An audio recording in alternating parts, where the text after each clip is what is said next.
हाँ जी बच्चों, अज मैं थानू ग्रैविटेशन दे विच अगला चैप्टर कराने जा रहा जिसका टॉपिक है सैटेलाइट। हाँ जी, सैटेलाइट्स की है। सब तो पहला सैटेलाइट की डेफिनेशन है,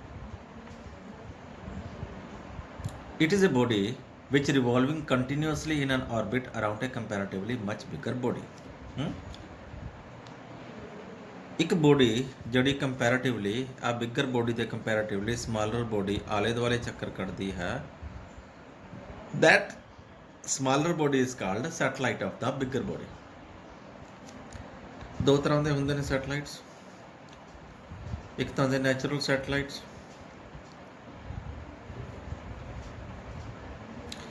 and the second one is artificial satellites. ਹੁਣ ਨੈਚੁਰਲ ਸੈਟਲਾਈਟ क्या है, ਜਿਹੜੇ ਨੈਚੁਰਲੀ ਅਕਰ ਹੁੰਦੇ ਨੇ। For example moon is the natural satellite of the अर्थ, ये नैचुरल ही है। तो आर्टिफिशियल सैटेलाइट किहड़े ने, ਜਿਹੜੇ मैन मेड ने, मनुख द्वारा बनाए गए ने, हज़ारा ही है ना। कई सौ तो इंडिया ने छड्डते होने, ਜਿਹੜੇ कि सैटेलाइट असी धरती का परिक्रमा करते हैं, धरती का ऑर्बिट करते हैं कोई खास परपज़ वास्ते, या वो वैदर फोरकास्टिंग हो सकता है, या कम्यूनीकेशन हो सकता है, या कोई भी सर्वे हो सकता है। तो उन्होंने आर्टिफिशियल सैटेलाइट कहते हैं। तो सैटेलाइट क्या है, एक छोटी बॉडी कंपैरेटिवली बिगर बॉडी के आले दुआले चक्कर कट्टन वाली स्मॉलर बॉडी को असी सैटेलाइट कहते हैं यूनीवर्स के विच। ना what is the principal of launching of A satellite, इन्हों ध्यान नाल सुनो। तो एक इमेजिन करो, एक बहुत बड़ा आह अर्थ है, दिस इज एन अर्थ। एक बहुत बड़ा टावर है, बहुत बड़ा tower. Height of the tower is in kilometres, may be 100, 200, 300 kilometres. तो इन्ने हाइट दे तुसी कोई बॉडी सिटो, इस डायरैक्शन बॉडी थ्रो की, बॉडी पैराबोलिक पाथ ना ट्रैवर्स करेगी, इत्थे गिर जाएगी A1 पोजीशन पे, क्योंकि ग्रैविटेशन पुल दे करके धरती ते गिरेगी। तुसी उहदी वेलोसिटी बढ़ा दो,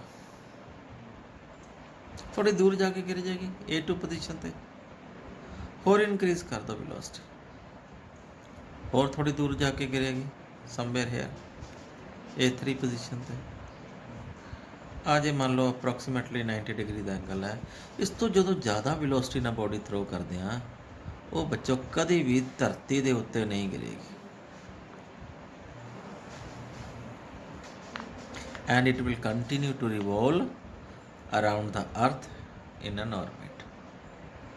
that is called principle of launching of satellite.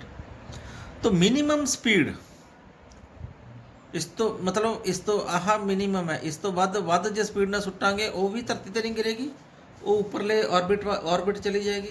That minimum speed with which A satellite put into an orbit around the earth, that minimum speed is called orbital speed.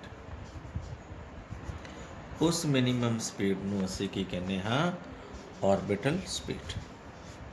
समझा? तो घट वेलोसिटी नाल आपां जदों satellite सुटते हैं, मतलब उस तो घट सुटांगे तो धरती के उत्ते गिर जाता है, जो उस तो वध सुटूंगे तो वो धरती उत्ते कदी नहीं गिरता, धरती के आले दुआले चक्कर लाउण लग जाता है।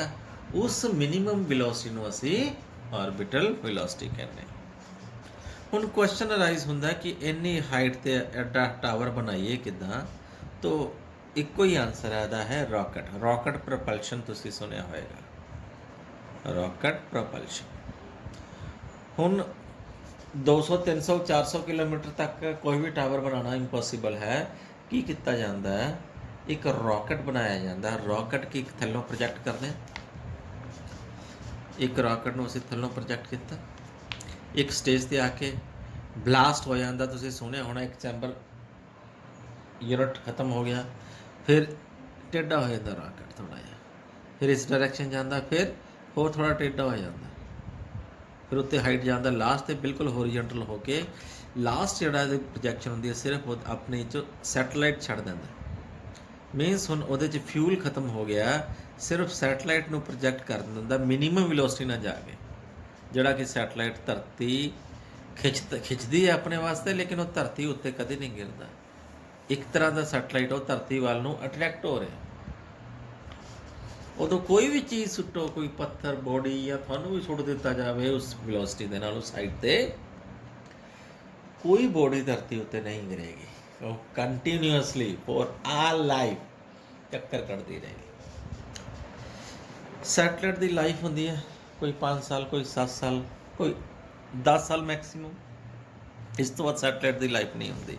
ਕਿਉਂ? ਸੈਟਲਾਈਟ ਨੇ ਕੰਮ ਕਾਹਦੇ ਨਾਲ ਕਰਨਾ? ਬੈਟਰੀਆਂ ਨਾਲ ਕੰਮ ਕਰਨਾ। ਪਿਕਚਰ ਲੈਣੀ ਆ, ਫੋਟੋ ਲੈਣੀ ਆ, ਟਰਾਂਸਡਿਊਸਰ ਦੇ ਨਾਲ ਸਿਗਨਲ ਨੂੰ ਟਰਾਂਸਮਿਟ ਕਰਨਾ, ਬੈਟਰੀ ਤਾਂ ਚਾਹੀਦੀ ਹੈ ਨਾ। ਜਦ ਤੱਕ ਬੈਟਰੀ ਦੀ ਲਾਈਫ ਤਦ ਤੱਕ ਸੈਟਲਾਈਟ ਨੇ ਕੰਮ ਕਰਨਾ। ਜਿੰਨੇ ਮਰਜ਼ੀ ਸੋਲਰ ਪੈਨਲ ਬਣਾਈ ਜਾਓ, ਸੋਲਰ ਸੈੱਲ ਚਾਰਜਰ ਬਣਾਈ ਜਾਓ, ਲੇਕਿਨ ਬੈਟਰੀ ਦੀ ਇੱਕ ਲਾਈਫ ਹੁੰਦੀ।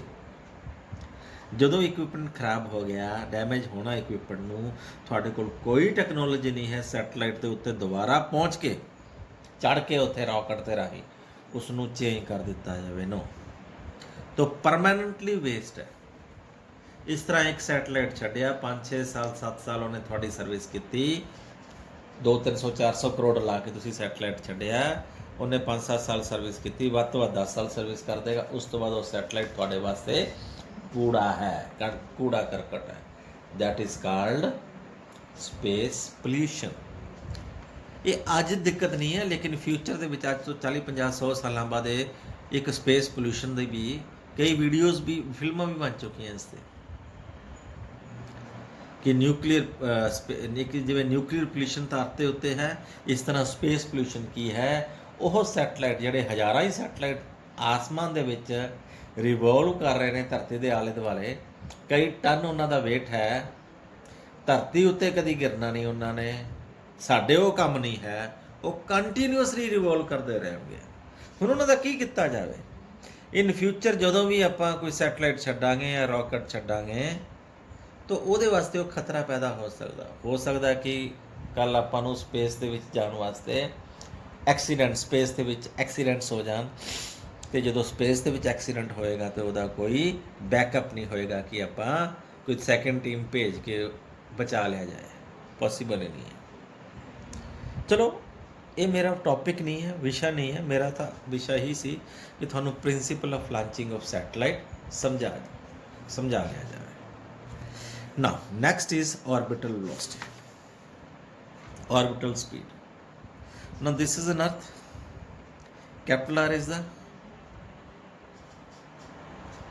radius of the Earth. Suppose capital M is the mass of the Earth. And this is small r. Small r क्या है? Capital R plus h. H is the height of the satellite. Now, V is the orbital speed.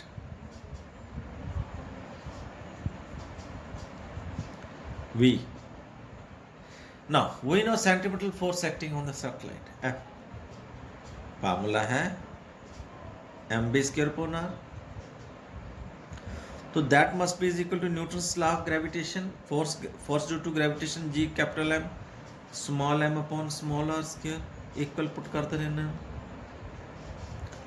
तो m v square upon r की value क्या आएगी? Capital G capital M small m upon r square. एक r ना r कट्टिया गया, एक M ना एम कट्टिया गया, वेलोसिटी का स्केयर आ गया G M upon R, and velocity की वैल्यू आएगी under of G M upon R. This is called orbital velocity. ये पैरा छोटा वो भी पा सकते हैं तुम, orbital velocity. Now, we know small g. Small g की वैल्यू क्या आती है? G M upon capital R square. इतों जी एम की वैल्यू आ जाएगी जी आर स्क्वायर। ये पुट की जा सकती है इतने, ठीक है। हाँ जी, ऑर्बिटल वेलोसिटी की वैल्यू आ गई under of g are square upon small r. Small r which is equal to capital R plus H. ये आ जाएगा under of g g are square upon capital plus H.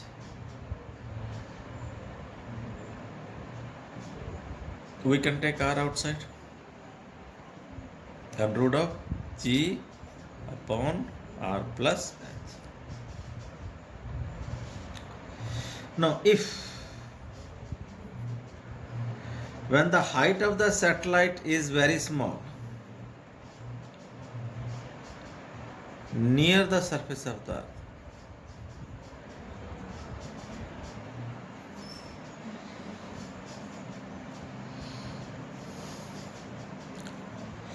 वैसे ही मैं थानू क्या है 200-300 मीटर ਤੇ radius of the earth ਤਾਂ 6400 ਕਿਲੋਮੀਟਰ ਹੈ। ਉਹਦੇ comparatively h is very very small as compared to capital R, then r plus h ਨੂੰ approximately equal to r ਲਿਖ ਸਕਦੇ ਹਾਂ। you can put this value here, orbital velocity आ जाएगा under root of capital R upon g upon r, ये आ जाएगा और root of g into r। Ji the value ਹੁੰਦੀ ਹੈ 9.8 ਮੀਟਰ ਪਰ ਸੈਕਿੰਡ ਸਕੁਅਰ, ਆਰ ਮੈਂ ਦੱਸਿਆ ਸੀ 6400 ਕਿਲੋਮੀਟਰ, 6.4 into 10⁻⁶ मीटर। पुट करोगे ऑर्बिटल वेलोसिटी आ जाएगी 7.92 किलोमीटर पर सैकेंड। ये एक्सप्रैशन है, तुसी याद रखना ऑर्बिटल वेलोसिटी का आह रूट जी आर, या फिर जो पिछे किया सी आपां ये भी याद रखा जा सकता है under of capital G capital M upon small r. Next expression ये जी है time period. The second expression is time period of satellite. Now time taken by the satellite to complete one revolution around the earth, time period। तो time period ਨੂੰ ਲਿਖਦੇ ਹਾਂ capital T, distance which is 2 pi r circumference upon orbital velocity, right। orbital velocity ਦੀ ਆਪਾਂ ਨੂੰ value ਪਤਾ ਹੈ v which is equal to capital R root g upon r। यह value इतने पुट कर देना g M upon are square तो बाहर निकल जाएगा। आ वैल्यू इतों आर स्क्वायर बाहर निकल गया, r g upon small r, आ वैल्यू ये इतने पुट कर देने। तो टाइम पीरियड की वैल्यू क्या आ जाएगी 2 pi R upon capital R root small R upon G. हाँ स्मॉल आर अंदर आके आर स्क्वायर हो जाएगा, तो 2 पाई अपॉन कैपिटल आर अंदर हो जाएगा R cube upon G. Small R दी value we know R plus H, ये पुट कर देने थे 2 pi upon R root R plus H दा होल क्यूब अपॉन जी। ठीक है जी।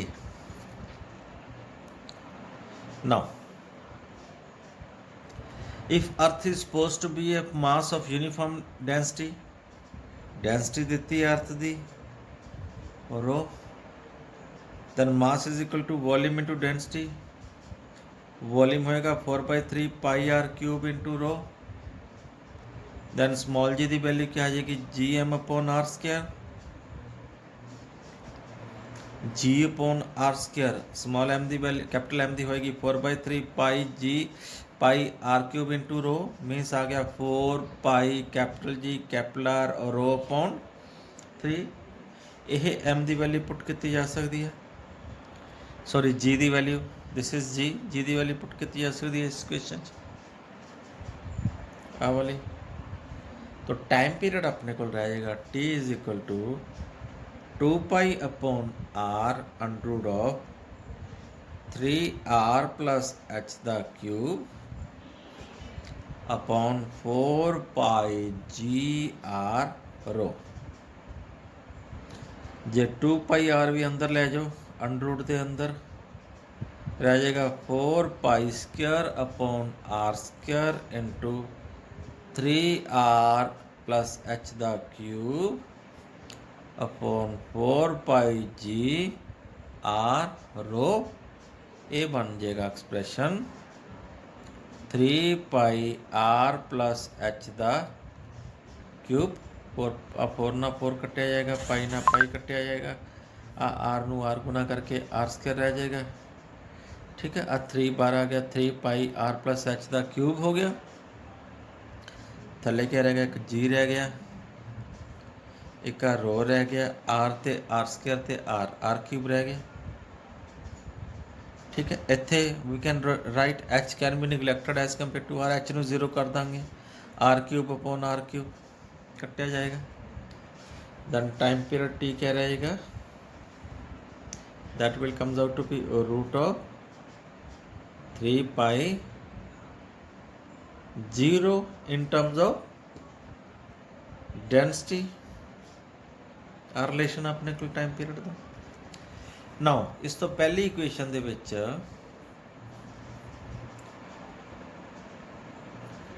इस इक्वेशन दे विच फ्रॉम दिस इक्वेशन जे असी एच नू 0 पुट कर दिए, give this equation number 1 and put H is equal to 0 here, R cube रह जाएगा, R cube upon G R अंदर आके R square, R cube R square ना कटिया जाएगा। टाइम पीरियड क्या रह जाएगा, टाइम पीरियड का एक्सप्रेशन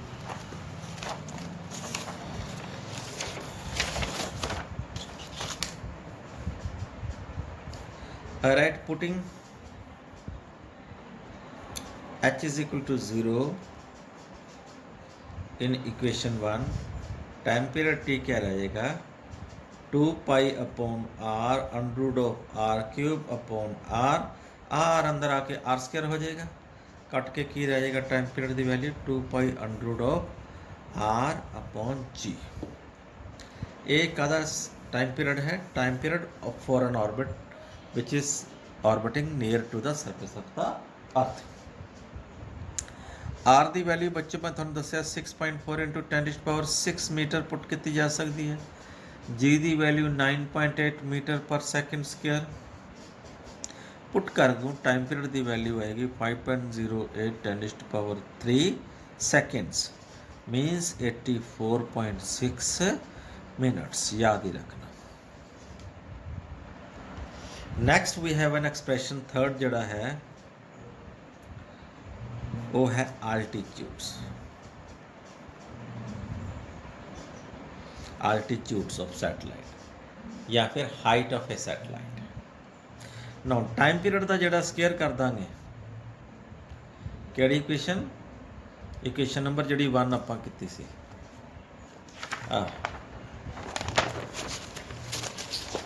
दिस वन, इहदा स्केयर कर देंगे टाइम पीरियड का square 4 pi square r plus H का cube upon r square g आ जाएगा है। लिखांगे स्क्वेयरिंग इक्वेशन 1, टाइम पीरियड का स्केयर आ जाएगा 4 pi square r plus H का क्यूब, ये ब्रैकेट के अंदर सीगा, सॉरी अंडररूट के अंदर सी, ये आर बार सी, आर स्केयर नीचे सी जी। इतों आ गया आर प्लस एच का cube T square R square G upon 4 pi square, cube root लवेंगे दोनों पासे, R plus H is equal to T square R square G upon 4 pi square the power 1/3। तो हाइट बच्चों आ जाएगी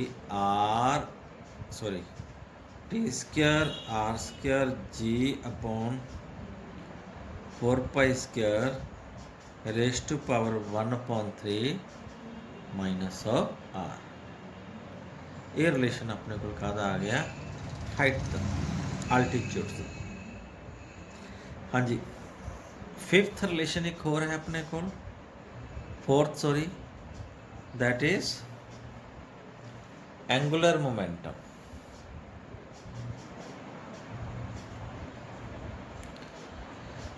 angular momentum of a satellite L which is equal to MBR, M mass of the satellite, V is the orbital velocity of the satellite, and R is the radius of the satellite. M into V. V बच्चों थानू कराया capital G capital M upon small r into R. ठीक है, तो angular momentum आ गया m square, अंदर ले जाएंगे m square, G capital M R square अंदर आ जाएगा ब्रैकेट के विच, थले R ना कट्टिया जाएगा into R raise to power half. ये आ गया अपने को एंगुलर मोमेंटम. ठीक है, तो अगला टॉपिक है ये, अगला है रिलेशन ਇਹਦੇ ਚ fifth one is energy. Energy of an orbiting satellite, that is very important. कला एनर्जी पूछ लेंगे एग्जाम च, याद रखियो, वेरी इंपॉर्टेंट. हाँ जी, हुण देखो ध्यान नाल, एनर्जी सैटेलाइट हाइट ते है, due to height there will be a potential energy of the satellite.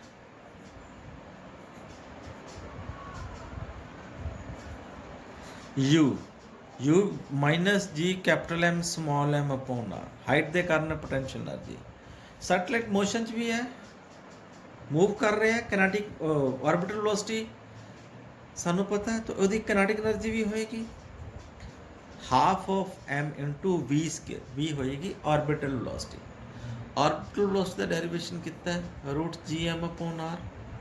Put कर देने ये value, half of m into g M upon r. G capital M small m upon two r की आ जाएगा अपने को kinetic energy. No then total energy, total energy of the satellite E, that will be equal to sum of the potential energy plus kinetic energy. Potential energy minus capital M small m upon small r upon capital G capital M small m upon 2r. तो ये आ जाएगा minus of capital G capital M small m upon 2r. Total energy is equal to, तो याद रखियो total energy, याद रखियो total energy value बराबर होंदी है किनेटिक एनर्जी दे साइन उल्टा है. किनेटिक एनर्जी का formula capital G capital M small m 2 upon 2r plus sign है, टोटल एनर्जी का साइन है माइनस का. तो पोटेंशियल एनर्जी इस तो दुगनी होंदी है लेकिन माइनस के विच होंदी है. ठीक है ना. जे मैं ग्राफ प्लॉट करा किनेटिक दा, पोटेंशियल दा ते टोटल एनर्जी दा, ते ग्राफ किदां दा आएगा,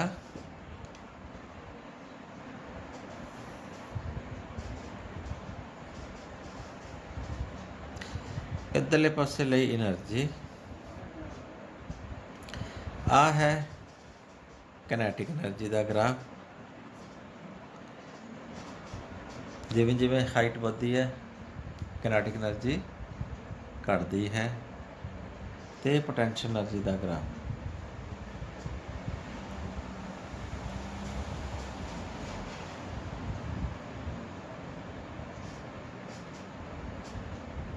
U and this is total energy ER, total energy. तो एक है ये 6 पॉइंट हो रहा है बाइंडिंग एनर्जी.